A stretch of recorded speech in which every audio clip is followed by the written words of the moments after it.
explicando uma coisa, deu curiosidade de outra. Pode perguntar, não tem problema. Não se sintam tímidas nesse ponto aí. Então, o nosso curso de matemática básica, né? Ele vai ser dividido em 3 semestres. No primeiro semestre, a gente vai ver toda essa apostila que eu mandei para vocês. A apostila que eu mandei, então, ou que vocês retiraram impressa, ela não é para o curso todo, é só para os primeiros 6 meses. E aí, dentro desses primeiros 6 meses, a gente vai estudar o que a gente chama de aritmética na matemática. A matemática tem, vamos por aí, umas 4 grandes áreas. A aritmética, a álgebra, a geometria e a estatística. Nesse primeiro semestre, a gente vai estudar os conteúdos que se referem à aritmética. Na aritmética estão as operações com números, ou seja, fazer conta de mais, menos, vezes, dividir, regra de 3, porcentagem. Todas essas coisas aqui estão dentro da aritmética. Já quando a gente fala de álgebra, que vai ser o nosso segundo semestre, a gente foca quando aparecem letras, ou seja, apareceu uma equação, apareceu uma expressão algébrica. Então aqui, quando a gente fala de álgebra, é quando começam a surgir as letras na matemática. Geometria, que é o estudo das formas, né? Então, quadrado, retângulo, cone, esfera, são sólidos geométricos, é o que a gente vai estudar aqui. E estatística, que para concursos o que mais cai é média, moda, mediana, que quando a gente faz tratamento de dados. Então, o nosso curso está dividido basicamente aritmética, primeiro semestre, álgebra, segundo semestre, geometria e estatística, terceiro semestre. Então, a gente vai focar aqui agora na aritmética.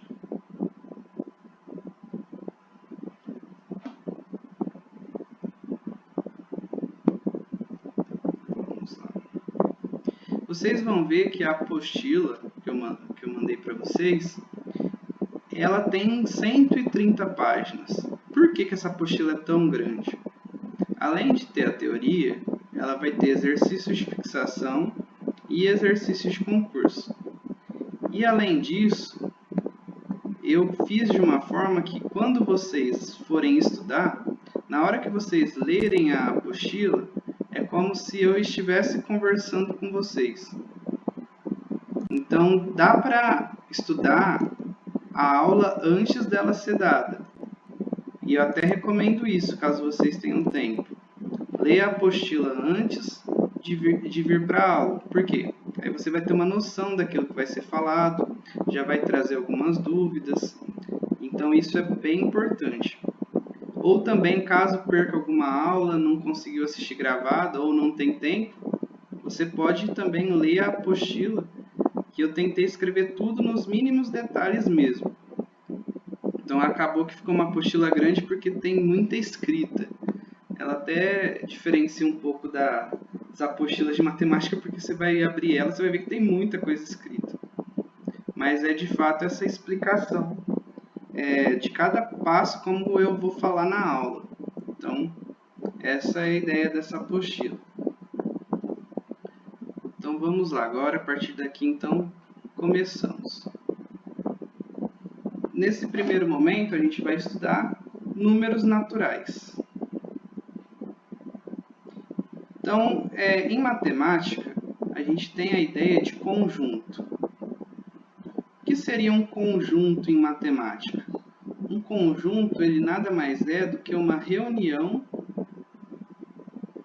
de coisas ou de elementos que tenham uma propriedade em comum.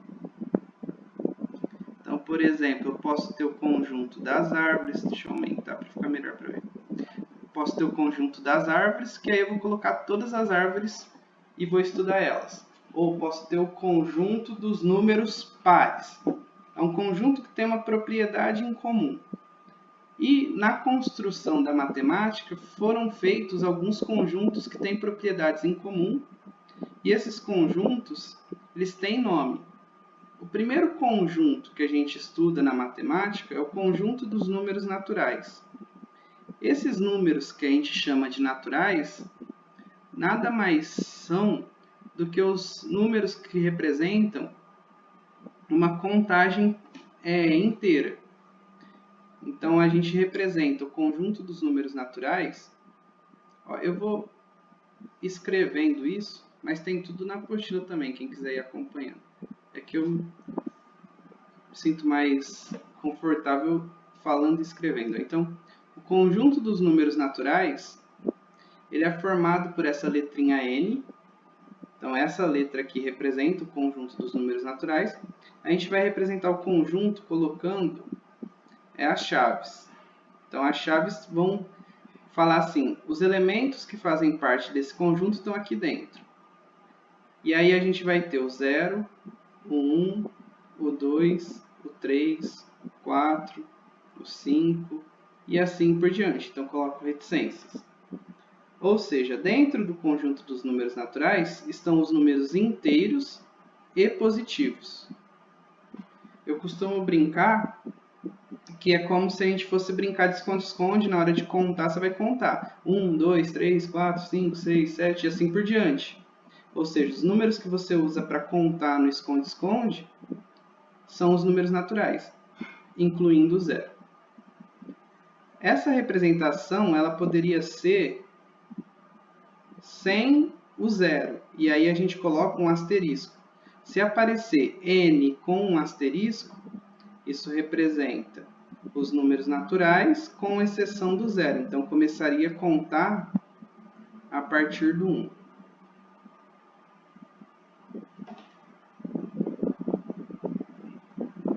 Deixa eu só escrever aqui embaixo para lembrar que esse é número natural. A gente começaria a contar, então, a partir do 1. A gente pode observar que, por exemplo, o número 2, ele faz parte dos números naturais. Então, a gente fala 2 pertence aos números naturais. Esse símbolo aqui, em matemática, significa pertence. Então, 2 pertence aos números naturais. A gente poderia pensar, então, por exemplo, um número negativo, menos 2, não faz parte dos números naturais. Então, ele não pertence. É um E cortado. Não pertence aos números naturais.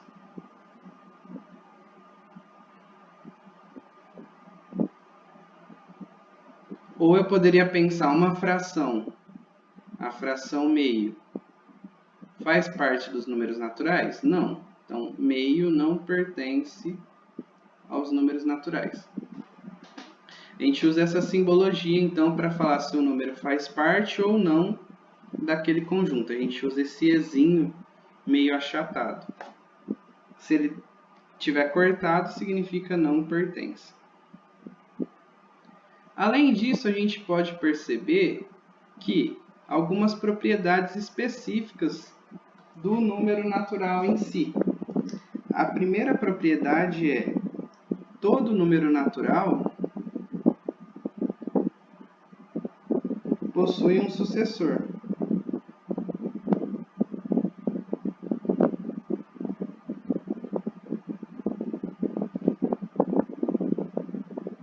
E aí agora a gente vai definir o que seria isso, um sucessor. Na matemática, a gente define o sucessor de um número como sendo ele mais 1. Como assim? Quem que é o sucessor do 2? O sucessor do 2 é o 3. Por quê? Ele está uma unidade à frente do 2. Quem que é o sucessor do 3? O sucessor do 3 é o 4. Por quê? Porque ele está uma unidade à frente do 3. E assim por diante. Então, eu poderia falar assim, ó. Se eu tenho o número natural n, o sucessor dele, a gente representa, deixa eu colocar assim, ó, n tem como sucessor o número n mais 1. Então, se eu estou falando do número n, quem que é o sucessor dele? N mais 1. Se eu estou falando do número 5, quem que é o sucessor dele? 5 mais 1, que é o 6. Então, matematicamente, a gente representa a ideia de sucessor como sendo essa expressão, n mais 1. Além disso, a gente tem também que todo número natural, com exceção do zero,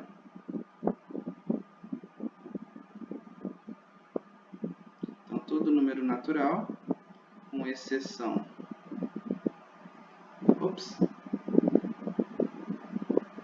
com exceção do zero, né?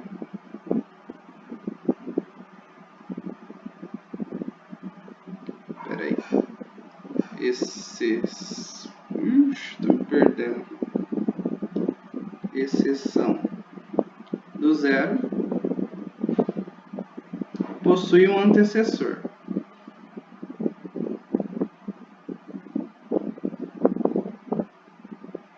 Então aqui você vai pensar o seguinte: se eu tenho o número natural n, ele vai ter como antecessor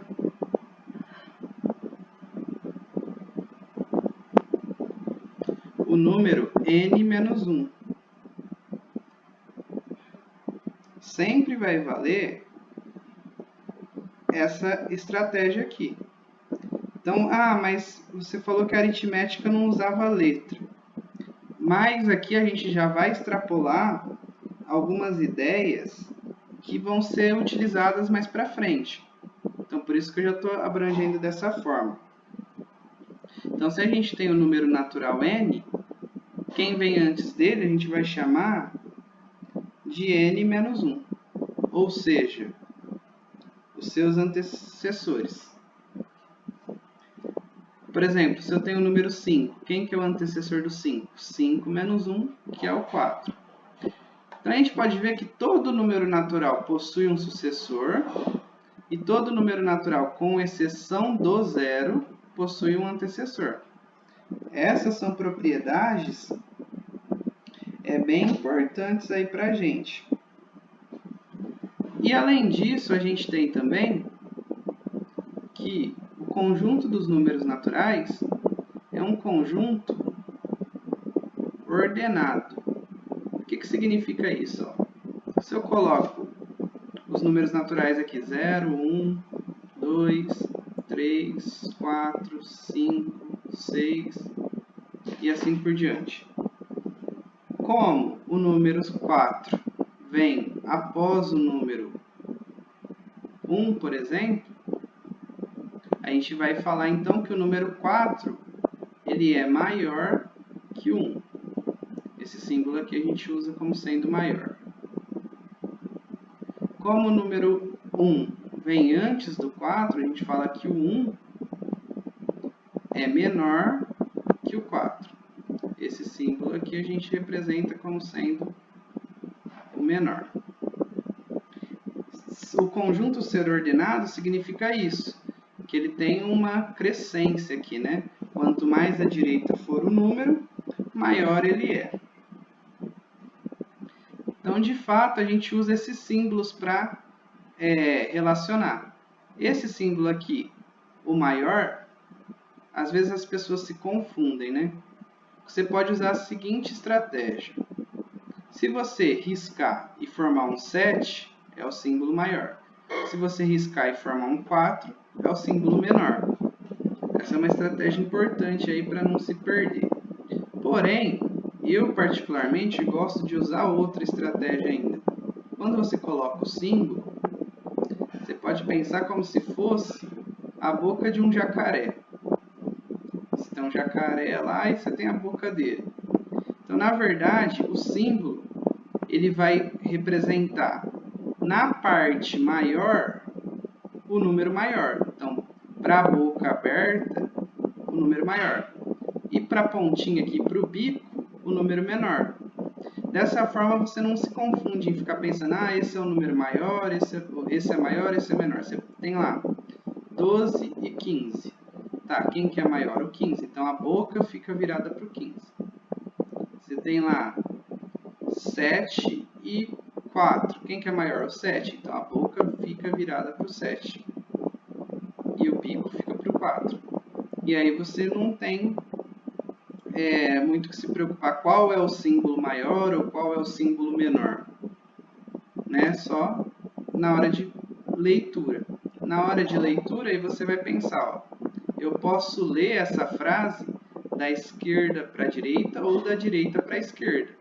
Eu posso falar 7, o símbolo aqui é maior, então 7 é maior que 4. Porém, se eu quisesse ler da esquerda para a direita, daria certo. Eu falo 4, né?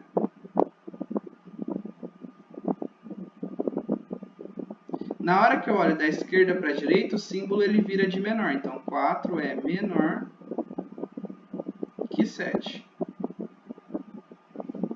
Então, na verdade, tanto faz a ordem de leitura. E também poderia acontecer isso aqui, ó. Você ter 3, 8 e 20. 3 ele é menor que o 8 e o 8 ele é menor que o 20. Eu posso ler isso da seguinte forma. Então, 3 é menor que 8, que é menor que 20. Essa é uma forma da gente ler o problema. Porém, não é... Quando são 3 termos, a gente não lê desse jeito. Geralmente a gente fala assim, ó, o 8 é maior que 3 e menor que 20. Ou seja, quando você tem 3 termos sendo comparados, você olha o termo do meio e relaciona ele com os outros. O 8 é maior que 3 e menor que 20. Isso é bem importante quando a gente for entrar com letras também. Que aí, por exemplo, teria assim, 4, x e 10. O que eu estou falando aqui? Ó? O número x que eu escolhi é maior que 4 e menor que 10. Se o x é um número natural, quais números podem ser? O x poderia ser 5, poderia ser 6, poderia ser 7, poderia ser 8 ou poderia ser 9. Qualquer um desses estaria correto, porque seria um número maior que 4 e menor que 10. Então, é importante essa forma de leitura dos números quando tem esses símbolos. Além disso, além do símbolo maior e menor, a gente pode ter também o símbolo maior igual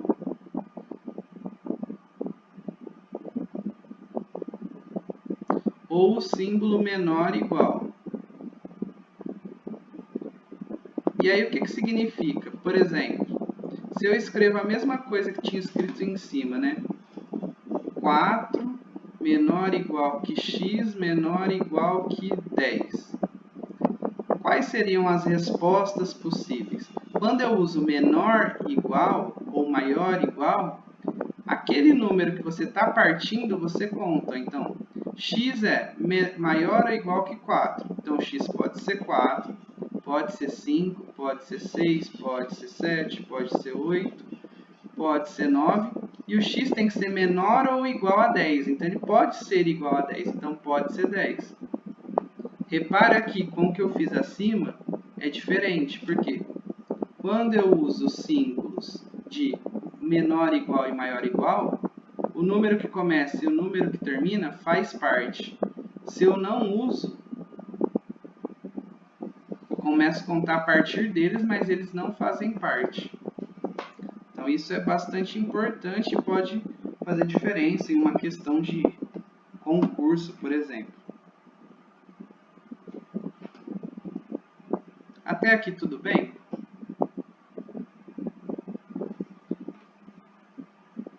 Certo.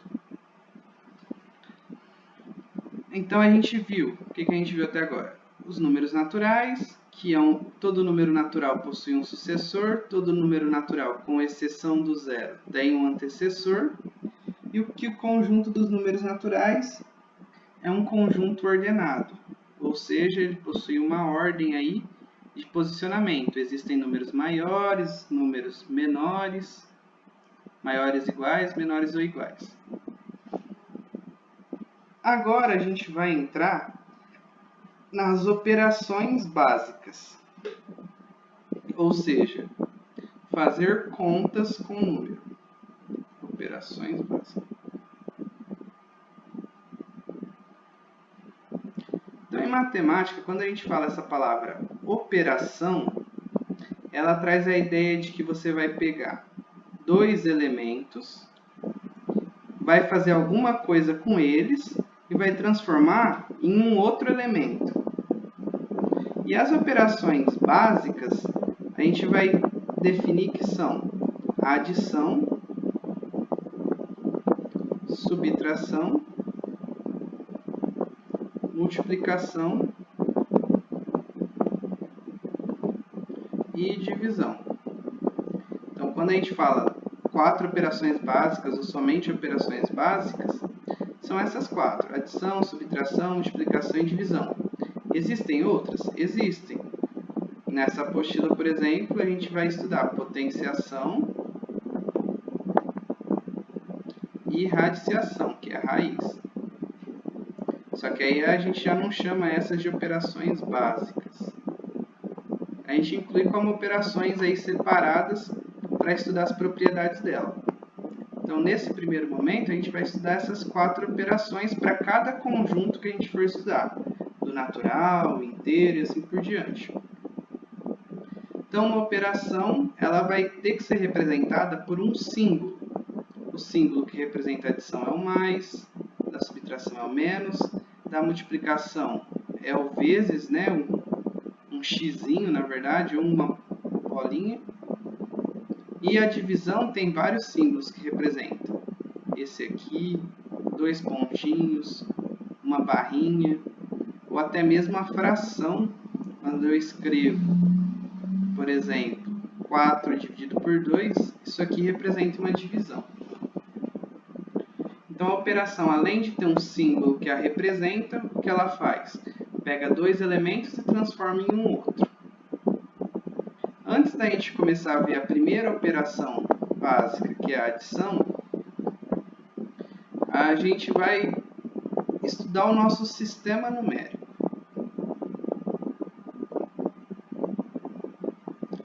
Então, existem vários tipos de sistema numérico. Alguns mais práticos, outros menos práticos, uns que estão em uso, outros que já com o tempo pararam de existir, né? O nosso sistema numérico, nosso sistema de numeração, a gente chama de indo-arábico, justamente pelos povos que originaram o nosso sistema. E o nosso sistema, a gente vai ver que ele possui 10 símbolos. São eles: 0, 1, 2, 3, 4, 5, 6, 7, 8 e 9. Se você contar, são 10 símbolos. Ó, do 1 ao 9 são 9, com 0, 10. Dessa forma, a gente chama o nosso sistema de numeração de sistema de numeração decimal. Decimal porque são 10 símbolos.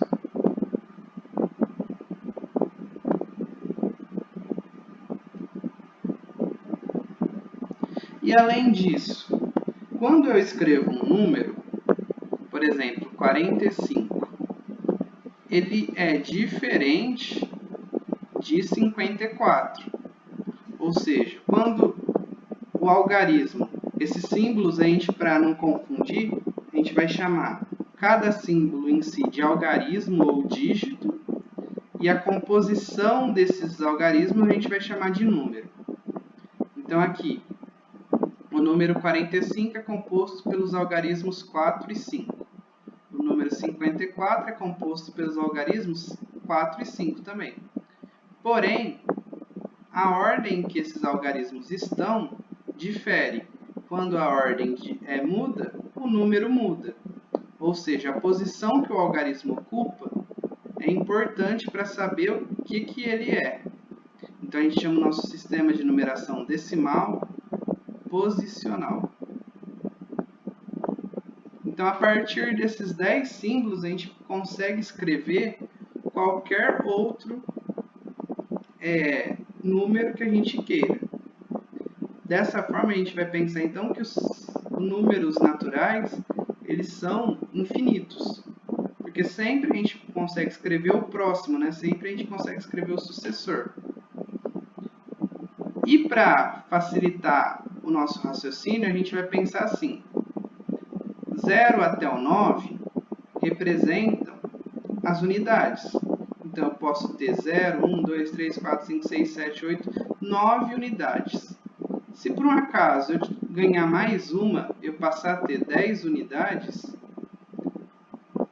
a gente vai representar isso de uma outra forma. Eu quero representar essas 10 unidades por meio de um algarismo só. Então, ela vai mudar a ordem e eu vou falar que 10 unidades representam uma dezena. E aí eu vou passar a ter 0, 1, 2, 3, 4, 5, 6, 7, 8, 9 dezenas, no máximo. Se eu passo a ter 10 dezenas, eu vou criar um nome para isso, eu vou chamar de centena. E essa estratégia ela é justamente para que a gente consiga usar os nossos símbolos. Então, quando eu passo a ter 10 dezenas, eu vou chamar isso de centena. Aí eu posso ter 0, 1, 2, 3, 4, 5, 6, 7, 8, 9 centenas. Se eu passar a ter 10 centenas, eu vou chamar isso de milhar, ou uma unidade de milhar. E dali em diante, a gente vai continuar repetindo essa ideia de unidade, dezena e centena. Então, o número ele vai ter o posicionamento da unidade, ele vai ter o posicionamento da dezena, vai ter o posicionamento da centena. Esses posicionamentos a gente chama de ordens. A cada 3 ordens, você vai ter uma classe.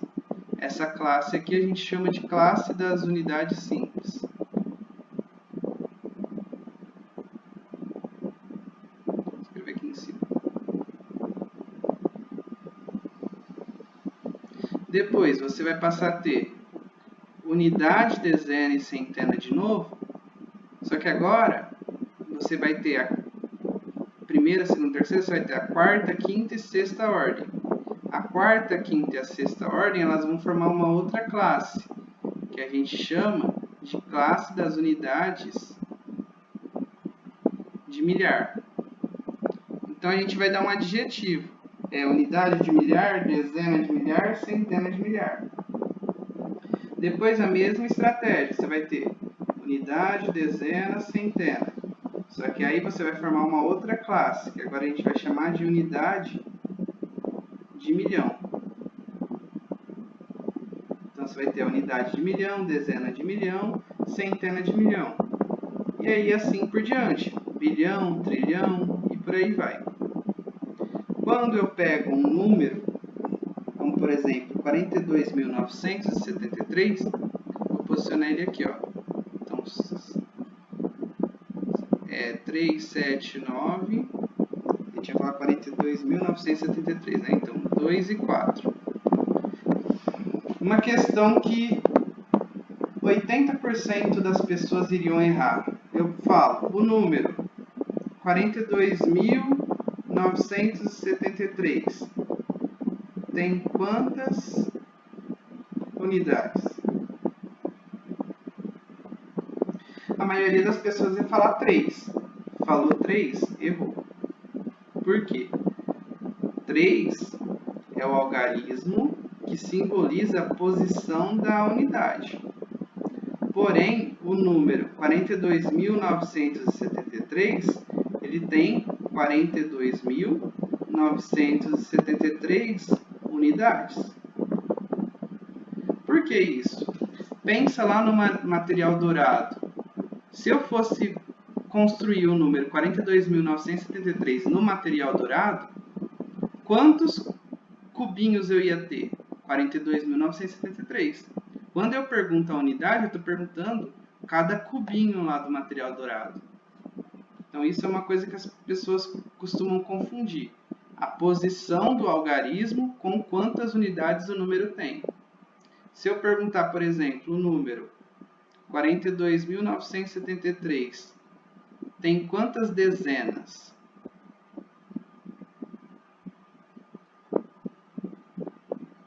Ó, o número 42.973, ele vai ter, eu leio até aqui, ó, 4.297 dezenas completas, né?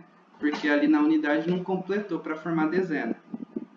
O 7, ele simboliza o algarismo das dezenas. Mas quantas dezenas o número tem? É 4.297. É como se eu estivesse perguntando, lá no material dourado, quantos bastõezinhos tem esse número? Se você contar todos eles, vai dar 4.297. É só você ler até a posição daquele número, até a posição que a gente está perguntando. Outro exemplo. Se eu tenho o número 42.973, ele tem quantas centenas? O número 42.973, ele vai ter 429 centenas. O 9 é o algarismo que ocupa a posição da centena. Mas quantas centenas ele tem é 429. O que eu estou perguntando aqui é, lá no material dourado, por exemplo, quantos tabletinhos de 100 assim a gente tem? Seriam 429. Então é uma pergunta assim boba, mas que no geral a maioria das pessoas, se colocar num seletivo ou num concurso, erraria, porque costuma associar com a posição do algarismo na hora de responder. E aí a gente vai pensar então, esse número 42.973, a gente já viu que ele pode ser decomposto em relação à posição do algarismo, da unidade, o algarismo da dezena, da centena e assim por diante. Então, posso fazer da seguinte forma, como 4 está na dezena de milhar, é 4 vezes 10.000. Como 2 está na unidade de milhar, é 2 vezes 1.000. Como 9 está na centena, 9 vezes 100. Como 7 está na dezena, 7 vezes 10. Como 3 está na unidade, 3 vezes 1. E aí, isso daqui a gente chama de decomposição do número, né? A partir das suas ordens. Ou ainda poderia falar 40.000 mais 2.000 mais 900 mais 70 mais 3. Então, qualquer número a gente pode fazer essa estruturação aqui, essa ideia para representar ele. Visto isso, então agora a gente vai usar essa estratégia dentro das operações. A primeira operação que a gente vai estudar dentro dos números naturais é a adição. A adição, a gente vai dizer que é uma operação fechada. Como assim fechada? Se eu pego 3 mais 4, o resultado é 7. 7 continua sendo um número natural. Então, quando eu somo os números naturais, o resultado é um número natural. Quando isso acontece, quando o resultado está dentro do próprio conjunto, a gente chama essa operação de uma operação fechada. A gente pode ver também que a adição vai ser uma operação comutativa. O que significa isso para a gente? Que 3 mais 4 é a mesma coisa que 4 mais 3. Tanto faz quem vem primeiro ou quem vem depois. O resultado vai ser o mesmo. Isso é falar que a operação é comutativa. Então, a adição é uma operação fechada e uma operação comutativa. A gente vai chamar os termos de parcela. Então, os termos que a gente está somando, a gente vai chamar de parcela. ter a parcela mais a outra parcela. E o resultado, a gente vai chamar de resultado mesmo, ou soma.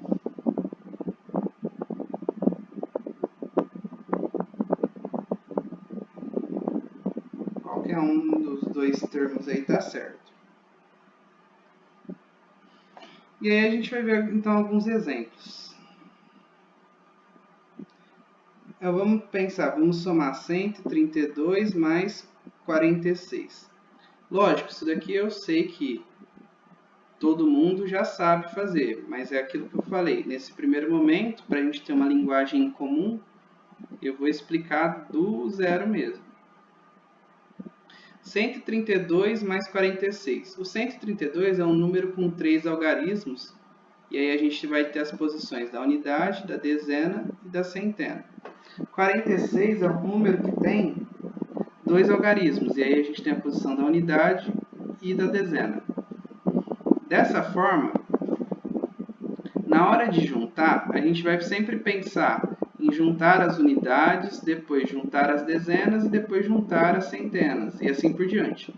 Quando eu juntar as unidades, ó, eu tenho 6 com 2. Vou ter um total de 8 unidades. Depois, eu vou juntar agora as dezenas. Tenho 4 com 3. Vou ter um total de 7 dezenas. E vou juntar as centenas, no caso tem uma só. Uma centena aqui, 178. Esse é o processo que a gente faz quando a gente está fazendo a soma. A gente está juntando pedaços, juntando coisas, passando a ter um valor maior do que a gente tinha antes, quando as partes estavam separadas. A ideia aqui é, quando eu armo a continha, quando eu coloco ela em pé, sempre você vai posicionar unidade embaixo de unidade, dezena embaixo de dezena, centena embaixo de centena. E aí você vai fazer a continha, normal. Esse é o processo. Vou pegar um outro exemplo. 785 mais 429. Aqui, na hora que a gente olhar para os dígitos, você vai ter unidade, dezena, centena, unidade, dezena, centena. Só que aí, vamos pensar de juntar as unidades. 5 com 9, eu vou ter 14 unidades. Só que como a gente conversou, as unidades a gente vai, a cada 10, chamar de centena. Então, 14 unidades são 10 unidades mais 4 unidades. Eu vou pegar essas 10 unidades e vou chamar de centena, não, desculpa, dezena. Então, eu tenho uma dezena e 4 unidades.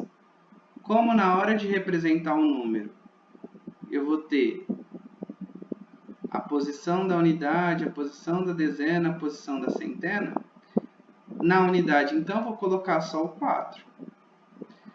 Aí, agora eu vou para a próxima operação, que é dezena com dezena. Na hora que eu for fazer dezena com dezena, eu vou ter 8 mais 2, eu vou ter 10 dezenas. Só que na operação anterior ficou uma dezena sobrando, então eu vou juntar com a outra que tinha. Passei a ter 11 dezenas. E pelo raciocínio que a gente tinha falado, a cada 10 a gente vai chamar de centena. Então isso aqui seria 10 dezenas mais uma dezena. Essas 10 dezenas aqui a gente vai passar a chamar de centena e vai deixar para a próxima. Então eu vou representar só a dezena aqui, ó, uma. E aí eu vou para o seguinte que eu vou agora é olhar para as centenas. Vou juntar 7 com 4, 11. Tenho 11 centenas. Mais a que ficou da operação anterior, mais 12 centenas. Poderia pensar também, são 10 centenas mais 2. Só que como? Vamos pensar assim então. Ó. Isso aqui seria 10 centenas mais 2 centenas. Então aqui, essas 10 centenas a gente vai passar a chamar de unidade de milhar. Tem uma, né? Represento a centena lá. E aí, na casinha da unidade de milhar, eu vou ter alguém, que no caso é esse 1. E aí eu tenho o número 1214 como sendo a soma de 785 e 429. Lógico que a gente não vai ficar pensando dessa forma toda vez, mas a explicação do porquê que dá essa resposta é assim. Pelo nosso algoritmo, você vai então pegar 785 mais 429 e aquela explicação que eu fiz ali, pensando unidade com unidade, dezena com dezena, é a mesma coisa que a gente vai fazer aqui, só que agora a gente vai fazer pensando de forma vertical. Então, 5 mais 9, 14. 14 é composto por uma dezena e 4 unidades. Por isso, 4 fica aqui e a dezena que sobrou vai lá em cima, que é para a próxima operação. Por isso que a gente fala, fica a unidade, sobe a dezena. Sempre vai ser esse processo. Agora eu estou somando dezenas. 10 com 1, 11. 11 dezenas. 11 dezenas, então eu vou pegar uma dezena e escrevo aqui, e as outras 10 vou passar para centena. 7 com 4, 11, com 1, 12. Acaba que fica fácil, que é sempre passar o número que ficou sobrando, né, para cima. Por quê? Porque o nosso sistema ele é decimal. Mas, por exemplo, se a gente for estudar, e a gente vai estudar contas com hora, onde o sistema ele não é decimal, ele é na base 60, vai ficar um valor e vai subir 60, por exemplo. Então, se você entende o mecanismo, você consegue adaptar depois. E aí, assim por diante. Quando você tem uma conta que tem mais do que 2 termos, você tem a opção de fazer a cada 2 ou de fazer tudo de uma vez. Então, se eu tiver 1985 mais 487 mais 7.908, eu posso somar todo mundo de uma vez ou fazer a cada 2. A resposta vai ser a mesma. Aqui já vamos fazer rápido. Então, ó, vou pegar eles, posicionar unidade embaixo de unidade, dezena embaixo de dezena, centena embaixo de centena e vou somar todo mundo de uma vez. 5 com 7, 12, com 8, 20, fica o 0, sobe o 2. A explicação a gente já falou antes, que é 20, né, unidades. Então, equivale 20 unidades, equivale a 2 dezenas. Então, ficou o 0 aqui e o 2 para lá. 8 com 8, 16, com 2, 18. 18, fica o 8, sobe o 1. E aí, assim por diante. 9 com 9, 18, com 19, com 4, 23. Fica o 3, sobe o 2. 7 com 3, 10. Então, a resposta é 10.380. Então, como eu tinha dito, na adição, adicionar números naturais sempre vai gerar um número natural. É uma operação fechada. A ordem das parcelas não vai alterar a soma, porque ela é comutativa. E quando você tem 3 ou mais termos, você pode fazer tudo de uma vez ou fazer de 2 em 2. Alguma dúvida até aqui?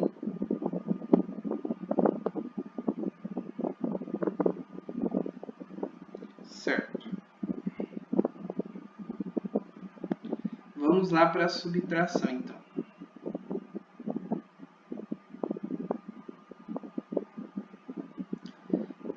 A subtração tem como símbolo o menos, né? E os termos a gente chama de diminuendo.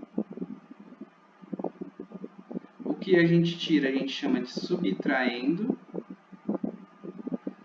E o que sobra a gente chama de resto ou diferença. E aí a gente vai ter o seguinte aqui na subtração.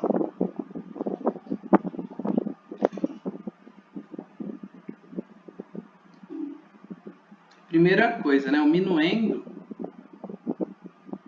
ele sempre tem que ser maior que o subtraendo. Ou seja, o número de cima tem que ser maior que o número de baixo. Porque a ideia da subtração é tirar, retirar. Então, você não pode tirar um valor da onde você não tem dentro dos números naturais. A ideia é a gente estar estudando o número natural. Então, eu posso fazer 7 menos 4. Por quê? De 7 eu consigo tirar 4. Mas eu não posso fazer 4 menos 7. Então, não existe conta de subtração dessa forma, dentro dos números naturais. Alguém poderia falar, isso aqui vai dar menos 3. Tudo bem, isso é dentro dos números inteiros, né? Dentro dos números naturais não dá para fazer. Então, o minuendo sempre tem que ser maior que o subtraendo, que no caso vai dar 3, né? E aí a gente entende, aqui já é uma dica para concurso seletivo, aí, provas, que a adição é a operação inversa da subtração. E vice-versa, a subtração é a operação inversa da adição. Ou seja, o que a continha de mais faz, a continha de menos desfaz. O que a continha de menos faz, a continha de mais desfaz. Então, ó, se eu pegar esse exemplo, 3 mais 4 dá 7. Significa que se eu pegar o resultado 7 e subtrair 3, não preciso nem pensar, a resposta tem que ser 4. Ou se eu pegar o resultado 7 e subtrair 4, a resposta tem que ser 3. Isso que você está falando é tranquilo. Vamos colocar letra agora, então. Ó. Se eu estou falando que A mais B tem que ser C, significa que C menos A tem que dar B, ou que C menos B tem que dar A. É a mesma coisa que eu falei em cima. O que eu estou falando é, se você pega o resto, o seu resultado e subtrai uma das parcelas, o resultado automaticamente tem que ser a outra parcela. Então essa é a ideia que surge do fato da adição ser a operação inversa da subtração. Você pode fazer a prova real, que a gente chama. Quando você acaba de fazer uma continha, você pode fazer a operação inversa para verificar se você fez a continha certa. Mas essa estratégia aqui, ela já se torna importantíssima dentro de provas. Então, saber entender que a adição é uma operação inversa da subtração já auxilia bastante a gente. Vamos lá para alguns exemplos. Estou lá na apostila, né? Eu estou seguindo a apostila praticamente. Apostila, página 10, estou no exemplo A. Aí você tem lá 197 menos 42. A explicação ela é parecida com o que a gente falou da adição. Então, você tem os números aqui com os algarismos unidade, dezena, aqui unidade, dezena e centena. Repare que a gente sempre começa pensando na unidade. Então, aqui eu tenho 7 unidades e vou tirar 2 unidades. Vou passar a ter 5 unidades. Eu tenho 9 dezenas e vou tirar 4 dezenas. Vou passar a ter 5 dezenas. Tenho uma centena e não vou tirar nada. Então, vou continuar com ela. Ou se eu for armar a conta, né? 197 menos 42. 7 menos 2, 5. 9 menos 4, 5. Sobra 1. Vamos lá para o próximo exemplo. Que seria 1924 menos 897. Nesse caso aqui, ó, os nossos números têm unidade, dezena, centena, unidade de milhar. Aqui unidade, dezena, centena. Na hora de fazer o raciocínio, você vai pegar 4 unidades e vai retirar 7. Mas é aquilo que eu tinha falado antes, não tem como tirar 7 de 4. Aquela ideia que a gente transformava em dezena, a gente também pode fazer o contrário. Ó, eu vou olhar para cá. Como eu sei que meu número tem 2 dezenas, eu vou transformar uma dessas dezenas em unidade. Então, uma dezena equivale a 10 unidades. Então, na hora que eu transformar essas 2 dezenas em unidade, eu vou ter, no caso aí, uma dezena e a outra eu vou transformar em unidade. Eu vou ter 10 unidades. E aí eu vou pegar essas 10 unidades e vou usar para fazer a continha aqui. Juntando com as 4 que eu tinha, eu vou passar a ter 14 unidades. Agora eu consigo tirar 7 de 14. Vai dar 7. E assim por diante. Para explicar isso de uma forma mais fácil, a gente arma a continha. E aí que surge aquela explicação do porquê que a gente corta o número, né? 7 não dá para tirar de 4. 4 o quê? 4 unidades. Então eu vou olhar para a casa da dezena. Agora eu passei a olhar aqui, ó, tem 2 dezenas. Como eu vou usar uma só, aqui eu vou passar a ter uma dezena. E essa uma dezena que eu tinha aqui, eu só vou transferir ela para a unidade. Uma dezena equivale a 10 unidades. 10 mais 4, 14. Então, eu passei a ter 14 unidades. 7 menos 14, 7. A mesma coisa. 9 não dá para tirar de 1. Então, eu vou recorrer à centena. Aqui eu tenho 9 centenas. Eu vou passar a ter 8. E uma centena eu vou emprestar lá para a dezena. Uma centena equivale a 10 dezenas. Então, 10 mais 1, 11. Ficou 11 aqui. 11 menos 9, 2.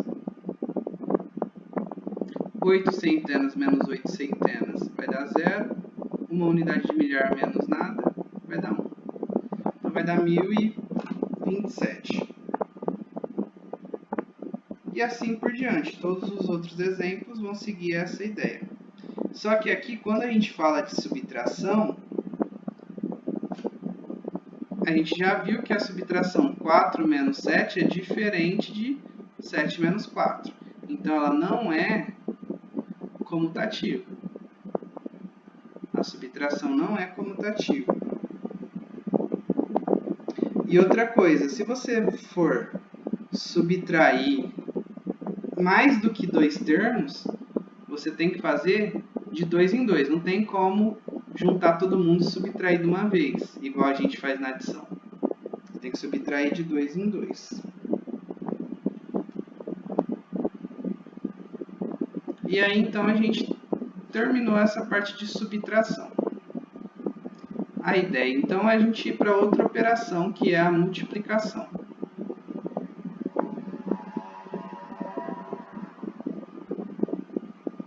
Antes da gente ir para outra operação, multiplicação, vamos lá na apostila. Não olhe agora não, que eu vou baixar rápido aqui. Pera aí. É que eu, por exemplo, tenho labirintite. Eu falo para não olhar, para não ficar tonto. Deixa eu parar aqui. Pera aí. Pode olhar agora. Ó, aqui então a gente tem exercícios de fixação, que foi o que eu falei para vocês. Então, na aula que vem, o que eu vou fazer? Vou falar, gente, do exercício 1, preciso resolver algum? Se vocês falarem não, eu vou olhar e vou falar, gente, do exercício 2, preciso resolver algum? Se falarem, precisa do G, eu vou resolver só o G. E assim por diante. Então, os exercícios de fixação, eu só vou resolver aqueles que vocês pedirem. Então, aí, no final eu vou falar, né? Mas vocês vão tentar fazer todos esses aqui. Nos exercícios de fixação não tem gabarito. Por quê? É só fazer a continha. Então, você faz a conta, quer saber se está certo? Faz na calculadora e confere. Se não bater, aí você pode falar, não estou conseguindo, né? E pergunta para mim na próxima aula. Então, os exercícios de fixação da nossa apostila, eu só vou fazer os que vocês pedirem. Ó, por exemplo, aqui com o que a gente conversou, já dá para fazer o 1 e o 2, né? Mas, na verdade, a gente vai falar todos na aula, né? Então, vocês vão tentar fazer todos esses. Aí, na aula que vem, eu pergunto quais que eu preciso fazer. Agora, exercício de concurso, esses a gente vai fazer todos. Lógico que eu também falo que é importante vocês tentarem fazer, mas eu vou resolver todos na aula. E aí, dentro dos exercícios de concurso, ó, eu queria que nesse momento, com a explicação que eu dei, vocês tentassem fazer o exercício 5.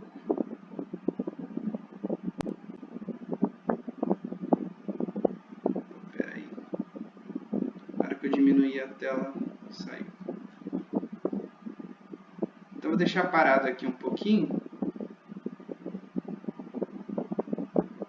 Eu vou pedir para vocês tentarem fazer. Tem mais alternativas na outra página. Pode ser... Deixa eu só escrever aqui. D78 ou E86. Preciso escrever errado. E86. Vou dar um tempinho para vocês pensarem nela. Tipo, um tempinho mesmo assim, só 3 minutinhos. Vou ali tomar uma água e já volto. Vou deixar parado aqui.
E aí, deu certo?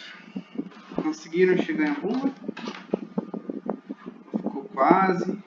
Teve dúvida?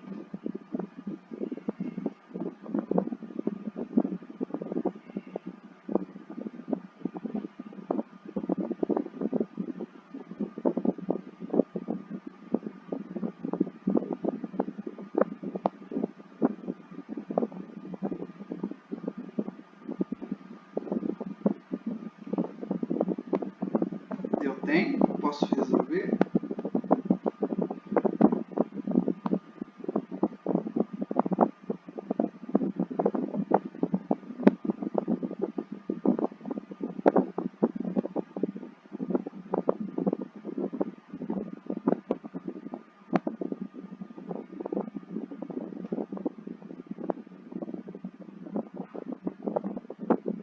Alguém dá um sinal aí.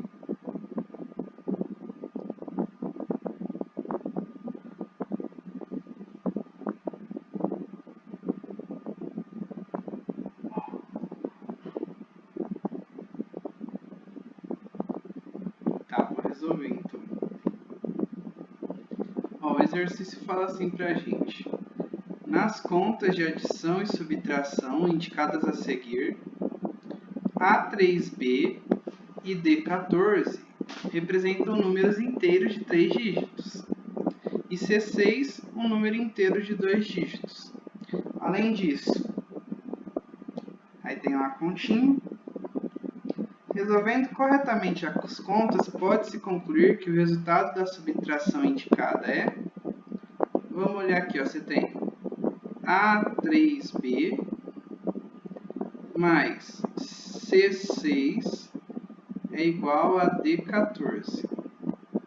Você também tem que D14 menos A3B é igual a quanto?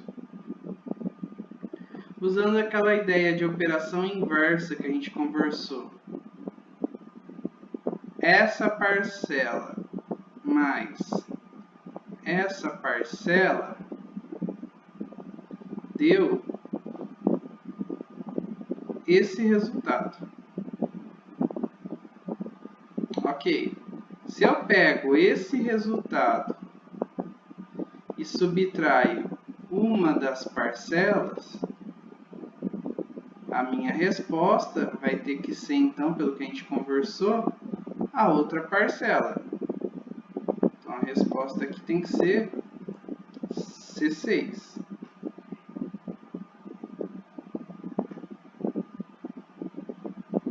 Tem que ser C6.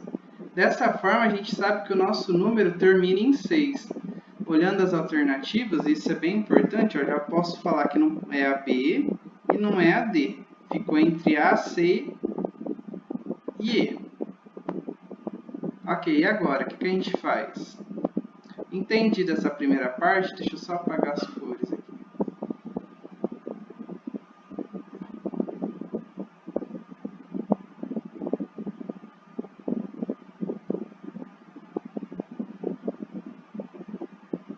A gente vai fazer o seguinte, ó. B mais 6, estou olhando aqui agora, na continha mesmo. B mais 6 deu 4. Na verdade, não foi 4, né? Na verdade, tem que ser 14. Por quê? Um número mais 6 não pode dar 4. Então, significa que tinha subido 1 aqui em cima. Que número que mais 6 dá 14? A resposta é 8. Então, no lugar do B, eu vou escrever 8. Porque 8 mais 6 dá 14. Continua na conta. 3 mais 1, 4. 4 mais quanto dá 1? Não pode ser 1, tem que ser 11. 4 mais quanto dá 11? A resposta é 7. 4 mais 7 dá 11, subiu 1. Como o nosso objetivo era só descobrir o C, então a gente sabe que isso daqui é 76, alternativa C. Agora, se você continua querendo descobrir o valor do A e do D, você não vai conseguir chegar em lugar nenhum. E aí esse é o problema. Se a pessoa não se tocou que era só para achar o 76 aqui, o valor do C, ia perder muito tempo nessa questão e não conseguiria ir para as próximas. Então, sempre tem que ver o que o exercício está perguntando em si. Deu para entender?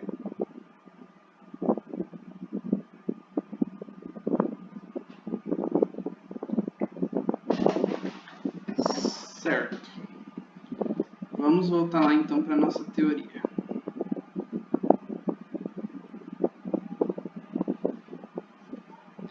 Agora a gente vai ver a outra operação, então, que é a multiplicação. A multiplicação, a gente fala que ela é a generalização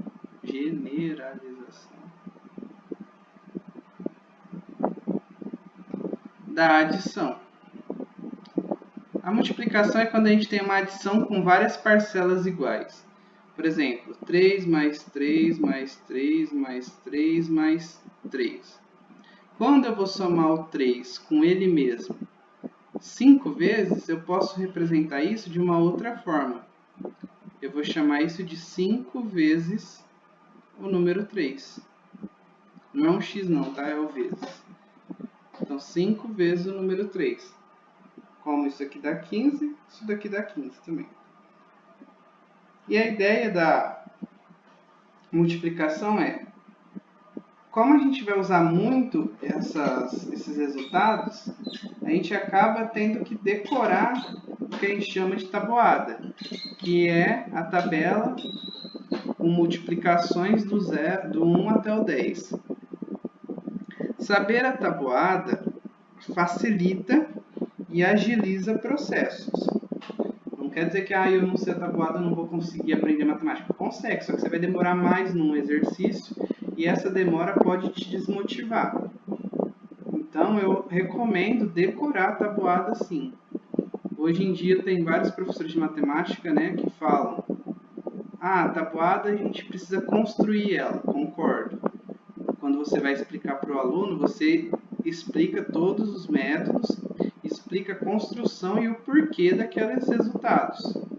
Mas a memorização, ela facilita muito a vida dali para frente. Então, se conseguir fazer com que o aluno memorize a tabuada, com que você memorize, isso vai facilitar muito dali para frente. Quando você for olhar fração, você já consegue simplificar mais rápido. Quando for trabalhar com múltiplos também fica bem mais fácil. Então essa é a ideia quando a gente fala que a tabuada, quando se decora, facilita. A gente vai perceber também que 3 mais 3 mais 3 mais 3 é igual a 15. Só que 5 mais 5 mais 5 também é 15. E 5 mais 5 mais 5 seria 3 vezes o 5. Ou seja, olhando aqui e olhando aqui, se eu mudo a ordem, o resultado é o mesmo. Portanto, a gente diz que a multiplicação é comutativa.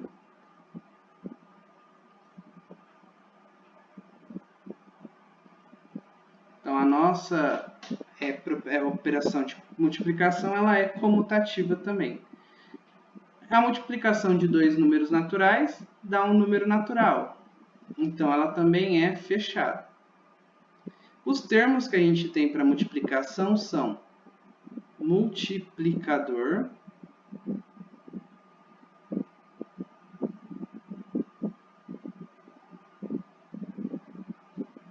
multiplicando e o resultado a gente chama de produto.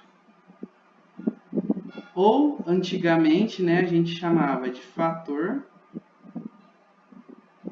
independente da posição, e o resultado chamava de produto. A operação comutativa, antes a gente decorava assim falando, né, a ordem dos fatores não altera o produto. Ou tinha gente que falava brincando, a ordem dos tratores não altera o viaduto. Só para lembrar dessa propriedade comutativa. Então, vamos ver alguns exemplos.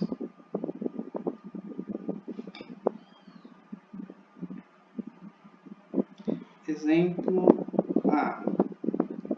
6 vezes 7. Se você decorou a tabuada, 6 vezes 7, 42. Beleza. Se não decorou, você pode usar a seguinte técnica. Não sei quanto que é 6 vezes 7, mas eu lembro quanto que é 6 vezes 6. 6 vezes 6 é bom lembrar. Se você lembrar que é 36, é só somar mais 6. Pronto, 42. Ou não lembro quanto que é 6 vezes 6, mas eu lembro quanto que é 6 vezes 5. Tá, já tá valendo. 6 vezes 5, né? 30. Aí você vai somar com 6 e vai somar com 6. Então, 42. Então, quando você não lembrar da tabuada, você pode remeter às que você lembra. Por exemplo, a do 2 é fácil de lembrar, a do 3 geralmente a gente consegue lembrar bem, a do 5. Então você pode voltar nas que você conhece para ficar mais fácil. Essa é a ideia de construção, né, que a gente ensina para os alunos. A tabuada do 9 tem aquela dica, né, que às vezes vocês já devem até ter visto. Você vai multiplicar por 9, 9 vezes 1, 9 vezes 2. Você faz assim, 0, 1, 2, 3, 4, 5, 6, 7, 8, 9. E depois sobe, 0, 1, 2, 3, 4, 5, 6, 7, 8, 9. E aí você tem todos os resultados da tabuada do 9. 9 vezes 1, 9, 9 vezes 2, 18 e assim por diante. A do 8 tem um truque parecido. A tabuada do 8, ó.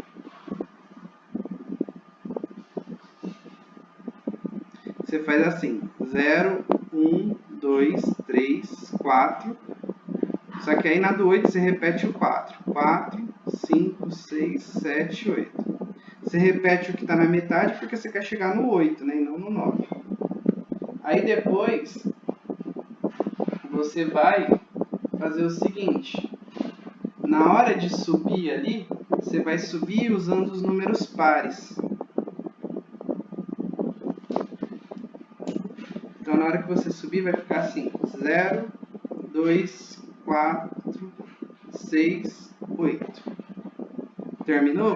Começa de novo. 0, 2, 4, 6, 8. E aí você montou a tabuada do 8 também.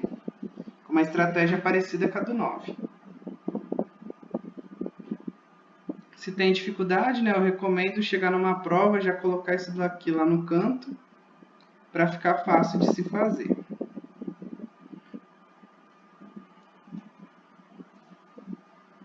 Vamos ver exemplo B. 15 vezes 13. 15 vezes 13, ó, se eu for fazer isso daqui de forma rápida, sem montar a conta, você pode pensar desse jeito aqui, ó. Isso daqui é 15 vezes, quem que é o 13? É 10 mais 3. Então, aí a gente aplica o que a gente chama de propriedade distributiva, ó. 15 vezes 10 dá para fazer de cabeça, 150. 15 vezes 3 também dá para fazer de cabeça, 45. Que é 15 mais 15 mais 15. Junta 150 com 45, 195. Sem precisar fazer a conta. Você pode sempre decompor os seus números. E aí você faz dessa forma. Para fazer de cabeça, mentalmente, é um jeito interessante. Ou se você for estruturar a sua conta, né? Aí lembra, você vai multiplicar o 3 que está nas unidades. 3 vezes 5, 15, vai 1. 3 vezes 1, 3, mais 1, 4. Tomar cuidado quando a gente ensina isso para os alunos, às vezes eles somam antes de multiplicar. Vai errar. Você tem que multiplicar e depois somar. Espacinho. 1 vezes 5, 5. 1 vezes 1, 1. E agora a gente soma. 5, 9, 1. Lembrando que esse espacinho que eu dei com o símbolo de mais, às vezes as pessoas dão com o símbolo 0. Tanto faz, tá certo? E por que que a gente dá esse espaço?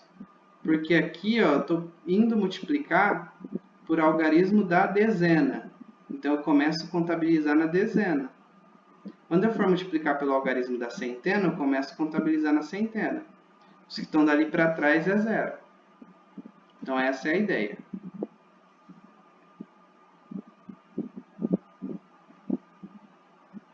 Próximo exemplo. Ah, não tem próximo. É isso mesmo. E quando a gente, vamos pensar naquilo que eu tinha falado da propriedade distributiva.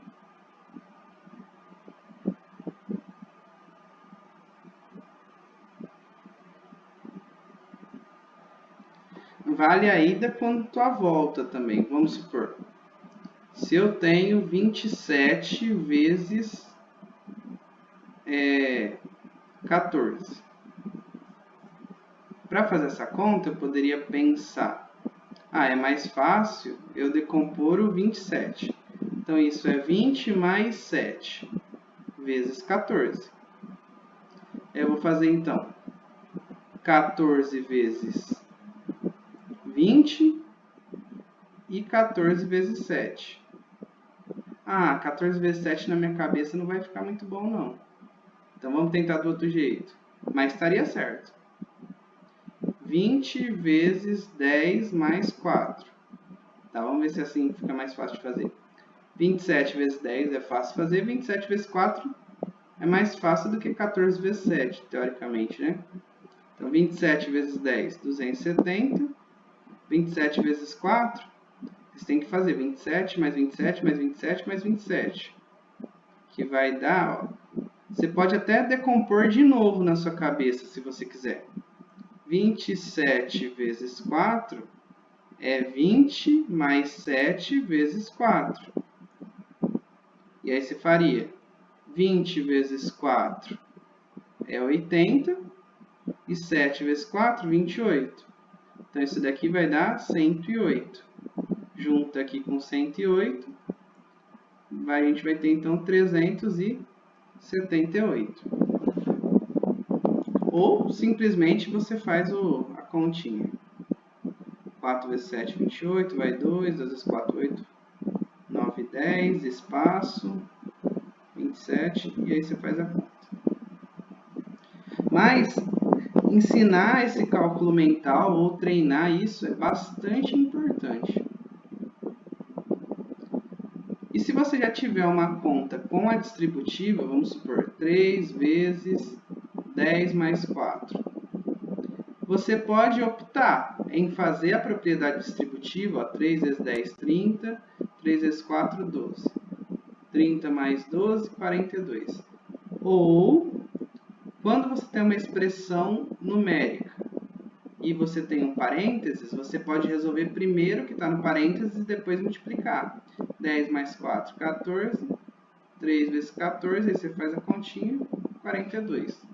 Os dois jeitos estão certos, tanto assim quanto assim. O que acontece é, a gente acaba optando pela propriedade distributiva quando tem letras, por exemplo, 3 vezes x mais 4. Aí aqui você já não consegue somar o que está no parênteses, aí você tem que distribuir. Vai dar 3x mais 12. Mas é importante saber que se for números, tanto faz a distributiva ou resolver o parênteses primeiro.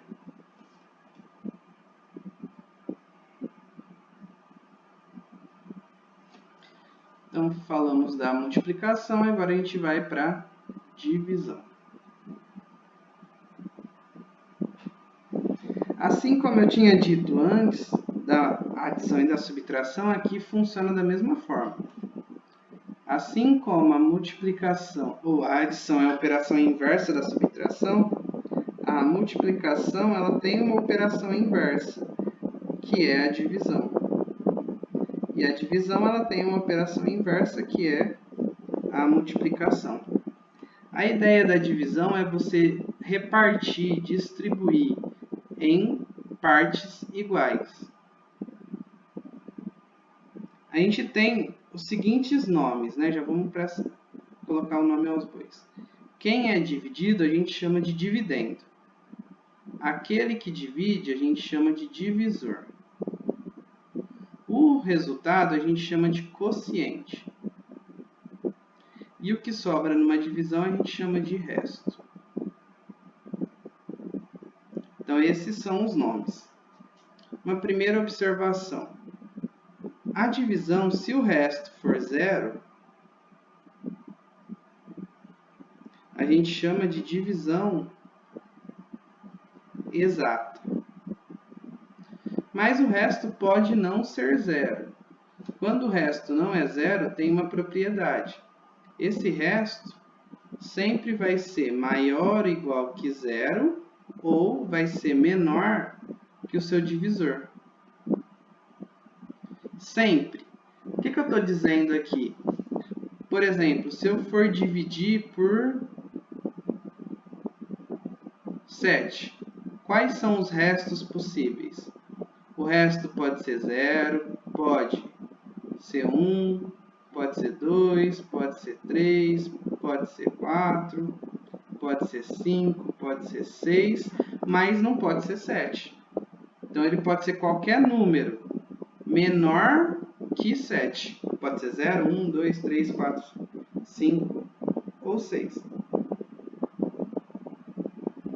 E aí, uma dica de prova.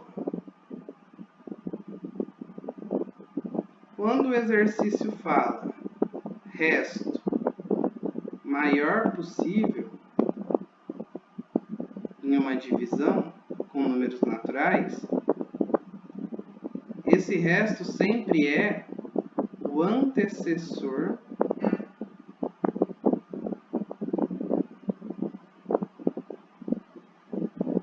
do divisor. Por exemplo, se eu estou dividindo por 7, qual que é o maior resto possível? 6. Se eu estou dividindo por 12, qual que é o maior resto possível? 11. Então, é sempre o número antes do divisor. Guardem isso no coração que é bem importante. Fala o resto maior possível, é sempre o antecessor do divisor. Na nossa divisão, então vamos supor que eu tenho 10 dividido por 3. Eu vou pensar quantas vezes o 3 cabe dentro do 10. 3 vezes 3, 9, sobra 1. A gente tem os nomes, né? 3 é o quociente, esse 3 aqui é o divisor, o 10 é o dividendo e 1 é o resto. Existe como fazer a prova real, que é, se você fizer 3 vezes 3 vai dar 9, soma com o resto, 10. Isso daqui a gente chama de algoritmo de Euclides. Vou colocar os nomes, ó, dividendo, divisor, quociente e resto. Sempre o seu dividendo ele é o divisor vezes o quociente mais o resto. Sempre você vai fazer isso e vai chegar na resposta, que é o que a gente chama também de prova real.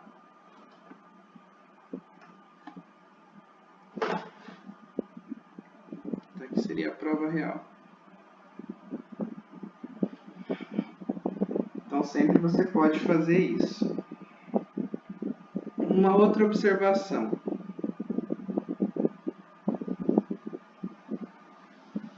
Vamos pensar que o seu resto é 0. Um exemplo quando o resto é 0. Posso pegar 9 dividido por 3. Não, vou pegar um outro. 12 dividido por 3. 12 dividido por 3 vai dar 4. Deu o resto 0. 12 dividido por 3 é a mesma ideia se eu inverter. Então, se eu tenho que 12 dividido por 3 é 4, 12 dividido por 4 tem que ser quanto? 3. Então, quando o resto é 0, você pode trocar de lugar entre divisor e quociente. E isso acaba sendo uma propriedade importante, que vem lá da ideia da multiplicação, que as ordens dos fatores não alteram o produto.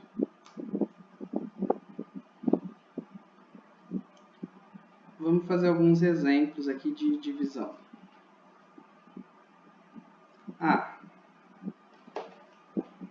1284 dividido por 6. Na divisão, diferentemente das outras operações, a gente não começa pela unidade. Aqui no caso a gente vai começar olhando do primeiro algarismo que aparece mesmo. Então, 1 não dá para dividir por 6. Eu vou pegar o 12. E aí eu penso, quantas vezes o 6 cabe dentro do 12? A resposta é 2. 2 vezes 6, 12. Sobra 0. Vou continuar a conta, né? Tenho que continuar. Baixo 8. Quantas vezes o 6 cabe dentro do 8? 6 cabe dentro do 8 uma vez. 1 vezes 6, 6. Subtraindo, sobra 2. Vou continuar a conta. Baixo 4. Quantas vezes o 6 cabe dentro do 24? Resposta 4. 4 vezes 6, 24.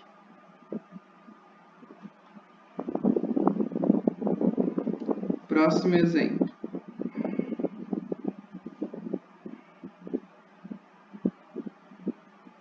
541 dividido por 5.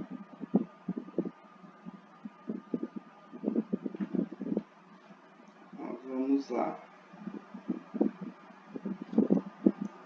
541 dividido por 5.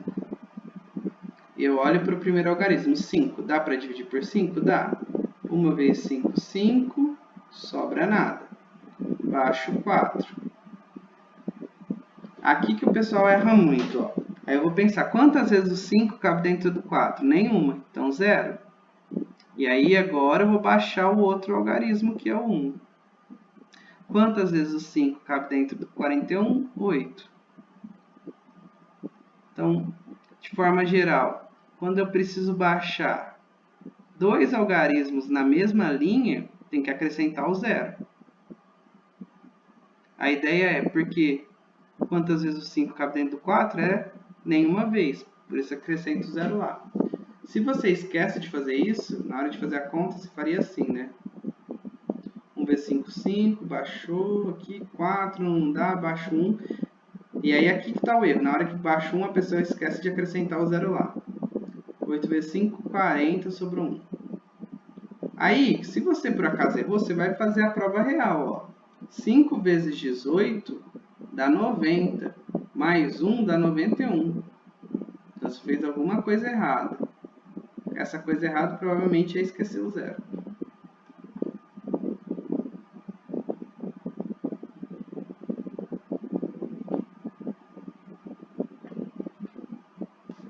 E aí, então, a gente terminou essa parte da divisão.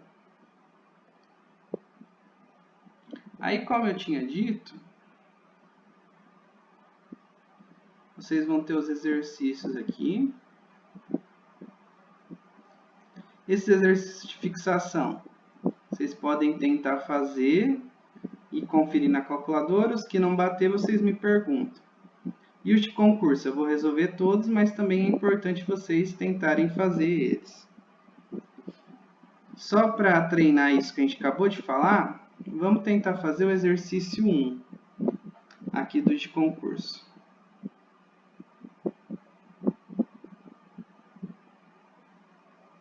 Deixa eu ver aqui.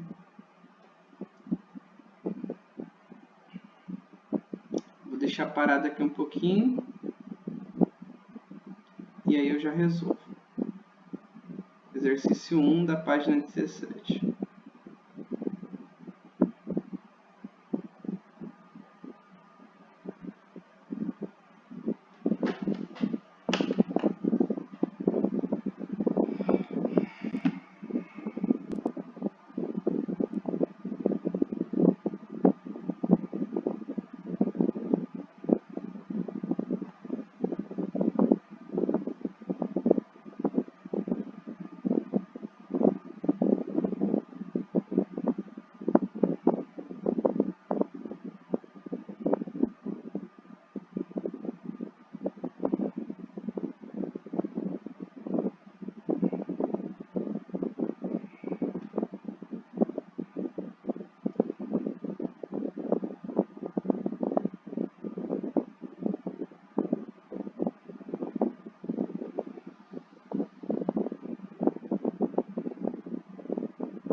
Posso resolver?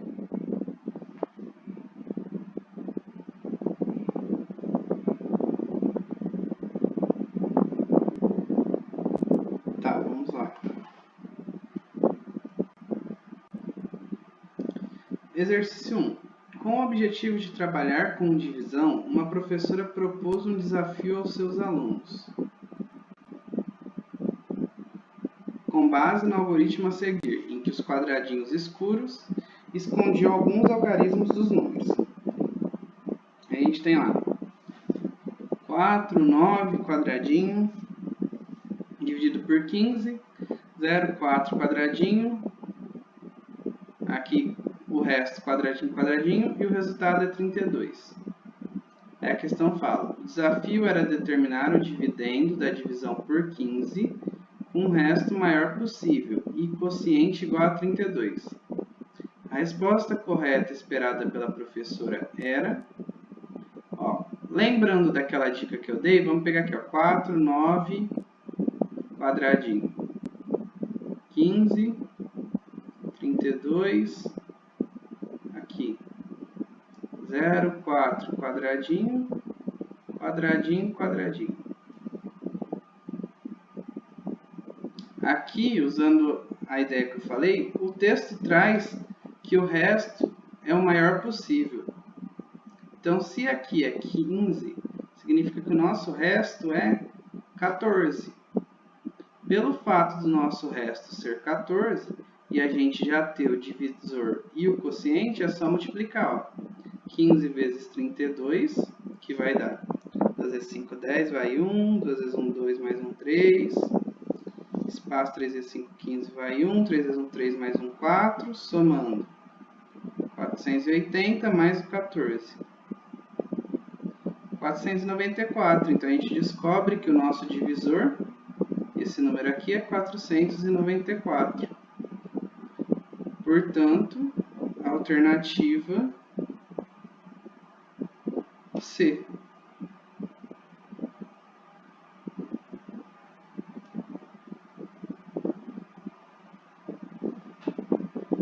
Tudo bem?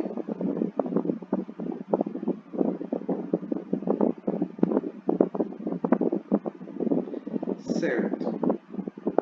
Então, gente, por hoje, a gente vai parar por aqui, que é o objetivo da nossa primeira aula.